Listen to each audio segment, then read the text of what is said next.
Hindi po nakapagliligtas ang kautusan. Yes. Linawin natin, sabi ni Pablo, ang purpose ng law is to condemn us para ipakita sa atin yung ating kasalanan.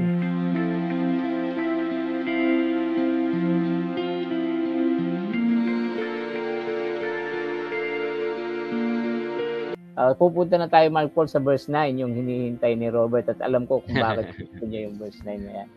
Kasi may parang magiging controversial issue dyan. Pakibasa mo nga. Sabi verse 9, and once made perfect, He became the source of eternal life for all who obey Him. Okay. So parang sinasabi na ang eternal life bunga sa obedience. Yeah, oo. Parang sinasabi niya na, no? Pero Mark Paul, tinignan ko sa Greek. Yes, usually magkaiba naman yan. Yung solusyon ko hindi siya yung normal word sa sa pagsunod, ang Greek dito ay hupa huwosin. Okay? Hupa, dalawang word yon. Yung hupa ay under.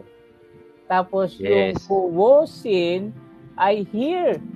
Makinig, kaya doon galing yung acoustic, huwos, acoustic. Okay, doon galing. So, yung sense ng obey dito ay magpasakop, pailalim, at sa napakinggan mo. Yes. Ang ganda ng pastor. Dagdagan ko lang yung Greek word na yun. Sa akin naman, ang ibig sabihin na nakita ko dun is to conform to a command from authority. Parang gano'n. Ibig sabihin, magpapasakop ka doon sa authority. So, dalawa yan, pastor, sa Bible. May dalawang authority dyan, which is the law, at saka yung si Jesus nga. So, lagi nagtatalo yan. The Jewish nation, they have the authority na yung law ang kanilang sinusunod. Doon sila naikinig. Yun yung ginagawa nila, yun yung sinusunod nila. Doon sila nakakonforme. Hindi doon sa tinig ng ating Panginoon. Kaya hindi na nakita. So, maganda yung pastor, maganda yung point na yan. Tanda mo yung obey, may kasunod na na pronoun, obey Him. So magpasakop sa sinabi niya. Apo. Di ba? Yun ang magpasakop sa sinabi niya. Kung susundan mo talaga yung Greek, under, magpasakop sa sinabi, tapos Him niya. So yung kaligtasan ay mapapapunta sa tao na nagpapasakop sa sinasabi ni Kristo. Yun ang kagandahan po ng Greek. Nakukuha natin yung talagang kahulugan. Hindi po nakapagliligtas ang kautusan. Yes. Linawin natin, sabi ni Pablo, ang purpose ng law is to condemn us para ipakita sa atin yung ating kasalanan. At kapag nilalabag natin yung law, pag tumingin ka sa law, hindi yung nasusunod ko to, nilalabag. Eto, nilalabag ko. Yung huwag kang magnakaw, nalalabag ko yan. Kasi kumisa nag-aano ko sa isip ko, parang gusto kong kunin yun.